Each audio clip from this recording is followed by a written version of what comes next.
তোমাদের বিসিআইএল এর তরফ থেকে স্টাফ নার্সের একটা রিক্রুটমেন্ট নোটিশ পাবলিশড হয়েছে। তো সেটাতে কতগুলো ভ্যাকেন্সি রয়েছে এবং কারা কারা অ্যাপ্লাই করতে পারবে, কিভাবে অ্যাপ্লাই করবে, সেই সমস্ত কিছু ডিটেলে আজকের ভিডিওতে ডিসকাস করব। সকলেই ভিডিওটা দেখতে থাকো।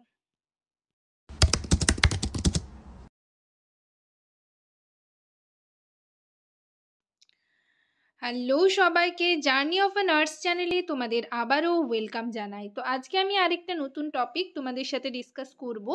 তার আগে তোমাদেরকে বলে রাখি, যারা আমার চ্যানেলে নতুন এসছো, প্রথমবার আমার ভিডিও দেখছো, তাদের যদি ভিডিওটা ভালো লেগে থাকে এবং হেল্পফুল বলে মনে হয়, তাহলে অবশ্যই ভিডিওটাতে লাইক এবং শেয়ার করবে। চ্যানেলটিকে অবশ্যই সাবস্ক্রাইব করে রাখবে নার্সিং রিলেটেড নতুন নতুন আপডেট এবং অথেন্টিক সব ইনফরমেশন পাওয়ার জন্য। আশা করি ভিডিওটা সকলেই শুরু থেকে শেষ পর্যন্ত দেখবে, কেউ স্কিপ করবে না। তো চলো দেরি না করে ভিডিওটা শুরু করা যাক।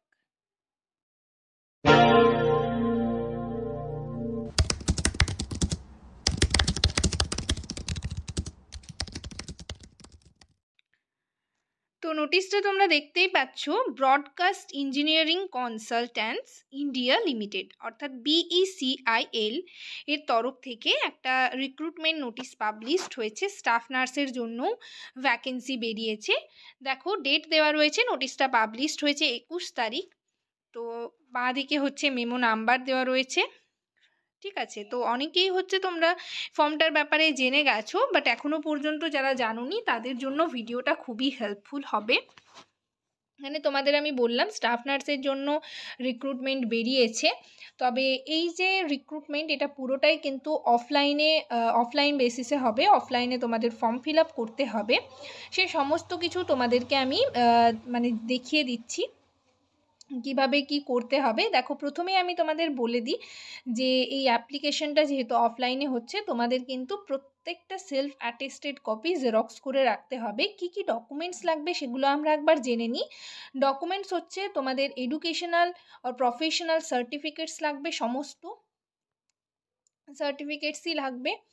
আর হচ্ছে বার্থ সার্টিফিকেট হিসাবে তোমরা জানো যে মাধ্যমিকের অ্যাডমিট কার্ড লাগবে। কাস্ট সার্টিফিকেট যাদের আছে তারা দেবে। ওয়ার্ক এক্সপিরিয়েন্স সার্টিফিকেট যদি থাকে তাহলে দেবে। প্যান কার্ডের কপি লাগবে, আধার কার্ডের কপি লাগবে, আর হচ্ছে ইএসআইসির কার্ডের কপি লাগবে, ঠিক আছে। প্রিভিয়াস এমপ্লয়ার যদি কেউ থাকে ইএসআইসির, তাহলে সেই একটা কপি লাগবে। এই প্রত্যেকটা ডকুমেন্টস কিন্তু তোমাদের জেরক্সের সাথে অ্যাটেস্টেড করা থাকবে, সেলফ অ্যাটেস্টেড থাকবে। আর তোমাদের জিএনএম বলো, মানে প্রত্যেকটা ইয়ারের মার্কশিট লাগবে। তার সাথে কিন্তু রেজিস্ট্রেশন সার্টিফিকেট লাগবে। এই গেল কি কি ডকুমেন্টস তোমাদের লাগবে। এরপর আমি তোমাদের ফিস বলে দিই। দেখো ফিজটা হচ্ছে তোমাদের, দেখো অফলাইনে যেহেতু হচ্ছে, তোমাদের একটা ব্যাংকে গিয়ে ডিমান্ড ড্রাফট কাটাতে হবে favour of broadcast engineering consultants India limited, 9টা। তো এখানে তোমরা এর মধ্যে অনেকেই জেনে গেছো কিভাবে ডিমান্ড ড্রাফট কাটাতে হয়। তো সেই ব্যাংকে গিয়ে তোমরা ডিমান্ড ড্রাফট কাটাবে। যারা এখনও পর্যন্ত জানো না তাদেরকে বলে দিই, তোমরা ব্যাংকে গিয়ে শুধু বলবে যে এর ফেভারে ডিমান্ড ড্রাফট তোমরা কাটাবে, অ্যাড্রেসটা বলে দেবে, তাহলেই তোমরা ডিমান্ড ড্রাফটটা কাটাতে পারবে। তার মধ্যে দেখো কত টাকা মানে ফিজটা লাগছে। জেনারেল, ওবিসি, এক্স সার্ভিসম্যান ও ওমেনদের জন্য লাগছে 590 টাকা, আর এসসি এসটি ইডাব্লিউএস পিএইচদের জন্য লাগছে 295 টাকা। তোমরা ডিমান্ড ড্রাফট কাটাবে, তারপর হচ্ছে যা যা ডকুমেন্টস বললাম সেগুলো দেবে। তার সাথে হচ্ছে তোমাদের এই যে একটা ফরম্যাট রয়েছে, এই ফরম্যাটটা ভালো করে ফিল আপ করতে হবে। কোনো ভুল হলে কিন্তু ক্যান্সেল হয়ে যাবে। সো তোমরা কিন্তু ভালো করে দেখে পুরো ফরম্যাটটা ফিল আপ করবে, তারপর একটা এনভেলপে দেবে এবং তার সাথে যা যা ডকুমেন্টস বললাম সেই সমস্ত ডকুমেন্টস দেবে। তারপর হচ্ছে তোমাদের কিন্তু এটা পোস্ট করতে হবে, ঠিক আছে।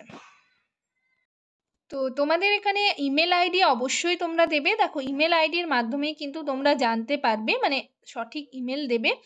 সেখানেই তোমরা হচ্ছে সব কিছু মানে ওনারাই ওখান থেকে ইমেলের মাধ্যমে তোমাদেরকে সব কিছু জানানো হবে, মানে ঠিক আছে। তোমরা হচ্ছে ইমেলের মাধ্যমে জানতে পারবে। তো মেল আইডিটা সবাই একটা অথেন্টিক মেল আইডি দেবে, যেটাতে তোমার মেল আসে সেরকম একটা মেল আইডি দেওয়ার চেষ্টা করবে।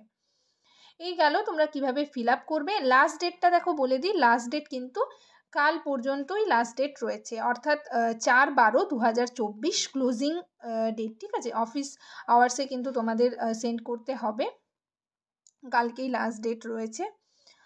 তো এখানে তোমরা মানে অফলাইনে যেহেতু ফর্মটা ফিল আপ হচ্ছে এরকমভাবে ফিল আপ করবে। আর এখানে দেখো কোয়ালিফিকেশানটা তোমাদের দেখিয়ে নিই। বিএসসি এমএসসি নার্সিং যারা করেছো তাদের সাথে 1 ইয়ার এক্সপিরিয়েন্স লাগবে স্টোমা কেয়ার ইউনিটে। আর হচ্ছে যারা জিএনএম ক্যান্ডিডেট রয়েছে তাদের হচ্ছে 2 ইয়ার্সের এক্সপিরিয়েন্স লাগবে ম্যানেজিং স্টোমা কেয়ার ইউনিট, ঠিক আছে। স্যালারি হচ্ছে 35,000 পার মান্থ। এখানে কিন্তু একটাই ভ্যাকেন্সি রয়েছে, তোমরা যারা যারা ফিল আপ করতে চাও ফিল আপ করে দেবে। সিএনসিআই এর তরফ থেকে নোটিশটা কিন্তু পাবলিশড হয়েছে, তোমরা জেনে থাকো, এটা কিন্তু এই নোটিশ পাবলিশড হয়েই থাকে বিসিআইএল এর তরফ থেকে। তো যাই হোক, এটাই বলার ছিল, তোমরা যারা যারা ইন্টারেস্টেড ক্যান্ডিডেট রয়েছো ফিল আপ করতে পারো। আরও কিছু টার্মস অ্যান্ড কন্ডিশন রয়েছে, তোমরা এখানে কিন্তু দেখে নেবে। পিডিএফটা যদি তোমাদের প্রয়োজন হয় অবশ্যই আমাকে কমেন্ট সেকশনে কমেন্ট করে কিন্তু জানাবে, তাহলে হচ্ছে মানে ফেসবুকের যে গ্রুপটা রয়েছে জার্নি অফ আ নার্স, সেই গ্রুপে হচ্ছে আমি তোমাদের সেন্ড করে দেব, বা হচ্ছে তোমরা টেলিগ্রামেও আমার সাথে কন্ট্যাক্ট করতে পারো, ফেসবুকে আমাকে পার্সোনালি নক করতে পারো, আমি তোমাদের ইন্ডিভিজুয়ালি সেন্ড করে দেব, ঠিক আছে। তো যাই হোক, আজকের সেশন এই পর্যন্তই। ভিডিওটা যদি তোমাদের ভালো লেগে থাকে এবং হেল্পফুল বলে মনে হয় তাহলে অবশ্যই ভিডিওটাতে লাইক এবং শেয়ার করবে, চ্যানেলটিকে অবশ্যই সাবস্ক্রাইব করে রাখবে নার্সিং রিলেটেড নতুন নতুন আপডেট এবং অথেন্টিক সব ইনফরমেশন পাওয়ার জন্য। তোমরা কমেন্ট সেকশনে আমাকে কমেন্ট করে জানাতে পারো তোমরা কোন টপিকের ওপর ভিডিও চাইছো। আমি কিন্তু ডেলি বেসিসে তোমাদের প্রত্যেকটা টপিক নিয়ে ক্লাস করাবার চেষ্টা করছি। তোমরাও কমেন্ট সেকশনে আমাকে জানাও তোমরা কোন টপিকগুলোর ওপর ক্লাস করতে চাইছো। যাই হোক, সবাই ভালো থেকো, সুস্থ থেকো। নেক্সট ভিডিওতে আবার তোমাদের সাথে দেখা হচ্ছে। Thank you.